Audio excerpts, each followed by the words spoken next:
this guy has come over here and he's got like a plastic bag full of food, and he like just keeps feeding these squirrels. He's so cool.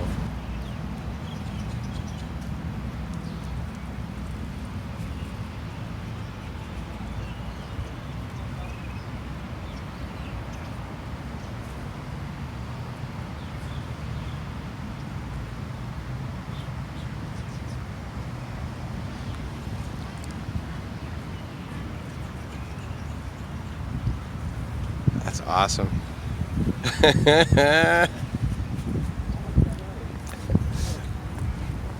Oh my, so many.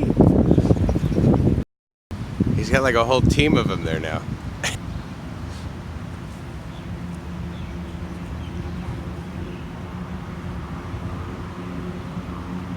He has definitely no fear of rabies. This is so great. You're great, man. You're great. Just briefly, when I saw that guy back there, I wanted to sit down here and I wanted to do a video on, I guess, priorities. So I sat down here to do it, and then I look over my shoulder, and there he is over there by that tree, and he's feeding like even more of them, right? Sorry, over there, and he's like feeding even more of them. Can I zoom in with this? Yeah, I guess I can. So he's over there. And so he makes some noise like, hey, kind of thing, but not yelling at me, hey, because Thais don't do that. And he, to basically sort of, let me know that he's over here and, hey, look at all the squirrels I've got now. Not just the one, dude. Anyway, and so I went over there and I took a little bit more footage, as you saw, but the reason I was initially sitting down here at this amazing bench and to talk about priorities is because, I don't know, I would guess that guy's in his, his 30s maybe. And I don't think in my 30s or maybe even my 40s, I took time out of my day. I mean, it's Tuesday, right? So, there's a chance he's on vacation. Okay. But me personally, I did not take time out of my Tuesday and go get a bag or something of, whether that's like, when I was a kid, we used to get old stale bread, and we used to use that to feed the ducks down at the duck pond where I grew up. It was called Fulling Mill Pond, but we called it the duck pond because there were ducks there. And we would take this old bread and we would feed it to the ducks. And it was very enjoyable as a young boy. Families would go down there and that's what they'd do.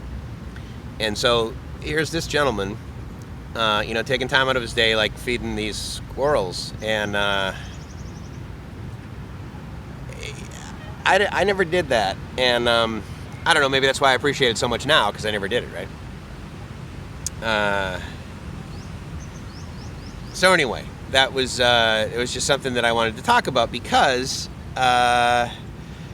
in another video I briefly mentioned how I have sort of changing priorities and how I have changing desires and wants and needs, and I'm sweating because I'm wearing jeans.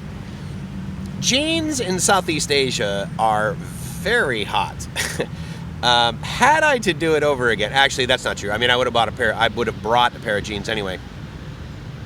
But because of the timing of me moving into the condo, I really didn't make it a priority to go get some nicer slacks or some pants. Normally I would have gotten like some Tommy Bahama, like sort of like tan pants or something like that, and I didn't bother. Although it would be probably nice to get some lighter slacks or whatever.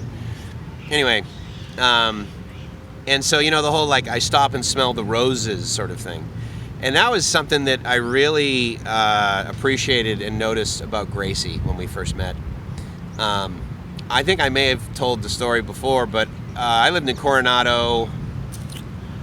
Let's see, she and I have been together now 4 years, and I left Coronado last November, a few months ago, and at that time I had lived there 6 years. And so that means I had basically lived there 3 years before she came there. 3 years, 4 years, something like that. Regardless, in the 3 or 4 years that I lived there, I never noticed that there were trees on the street that had these specific color bloom of flower. And so she comes over, and we're walking around Coronado, and she's noticing these flowers. And she's taking pictures of them, and she's really appreciating them, right? And she's sort of like living in the moment and stopping to smell the roses and that sort of thing. And I paused, and I was like, man, they must have just planted those trees, right? And of course, they're like 40 feet tall. I'm like, right, they just kind of, there was nothing here before, Mike. There was just sod, and then they like threw a 40-year-old tree in over the weekend before Gracie got here. No, they had been blooming at least 3 times since I'd been there, if I'm sure more, because it's not like they're annual. And I'd never noticed it. And I'd walk up and down that street at least 100 times before Gracie got there. But it took her to sort of acknowledge it and make me aware of it. And I noticed those squirrels over there, and I was like, yeah, that's cool. But I didn't appreciate it as much, as just now, because this guy was over there, and he was like taking time out of his day and feeding them. And then when he noticed that I was enjoying it, then, he gave me the Thai smile and let me know that, hey, so I'm like feeding more squirrels. Check it out. And that's one of the bullet points on the list of, so why Thailand, Mike? So maybe this is part 6. Maybe part 6 of why Thailand is because this environment allows me to stop and smell the roses. And it also fuels it. By walking around here, I just want to walk around here. I'll give you a great example. The reason I'm in this park is because, in the past, I would have a goal and I would have, a destination. Many times in my life, it was not the journey, it was the destination. I'm going to go from point A to point B. I'm going to get there as efficiently and rapidly as possible. I'm going to do what I need to do. I'm going to get done what I need to get done, and then I'm going to go back. And yet there's this phrase that so many of us know, and I completely agree with that is, it's not necessarily, I'm not going to say it always is the destination. It's not just not the destination. It's the journey. Sometimes it's actually the destination. Because flying over the Pacific for 12 hours, it's the destination. The journey, ideally, is uneventful and boring and comfortable. But I get more journey over here. I get more appreciation for journey over here, and less about destination. It's a combo, though, right? I mean, obviously, if it was a real pleasure to take the BTS and to take the bus, which it was fine, over to immigration, but once I got there, it was just horrible. But it was like, oh, I can't wait to get back on that public air-conditioned bus and head home. Yeah, that'd be fine, but anyway, it's the destination plus the journey. How's that? And over here in Thailand, I get to do a lot of journey appreciation as well as destination.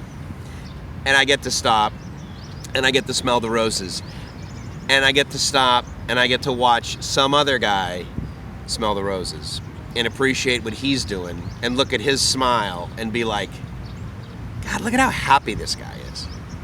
Look at how happy this guy is feeding squirrels. Why don't I feed squirrels? Like, what?